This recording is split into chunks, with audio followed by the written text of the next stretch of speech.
Happy Tracking Channel everyone.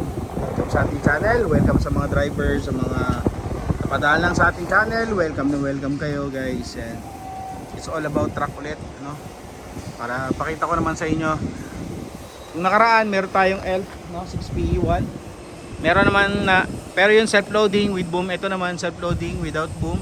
And guys, and FTR H-Stud F-Series, no? With back bed. Ayan. With back bed siya guys. So, silipin natin, pakita ko na sa inyo agad ang kanyang gulong. Ayan, no? Ay, sorry guys, no? R19.5 lang pala yung gulong yan. Pero malaki pa rin to. Ayan, no? Pakita ko sa inyo. 70R. Ito yung kanyang chassis. Sariwa. Ayan. Ito yung maganda guys, oh. Self-loading siya na roller type. Arm roller, muta ko yung tawag sa ganun.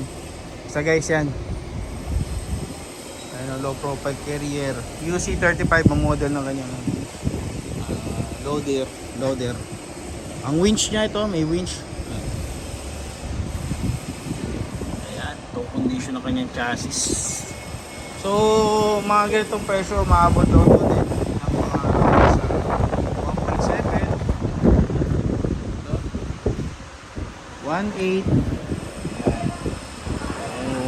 Ayan nyo guys, kung talagang gusto nyong puntahan to, no? Aalamin talaga natin yung presyo nya. Ilalagay ko sa comment section. Ayan. Ang ganda. Pero yun nga, maikli. Dahil nga, kasi kaya siya maikli, okay kasi siya dahil nga roller type siya, no?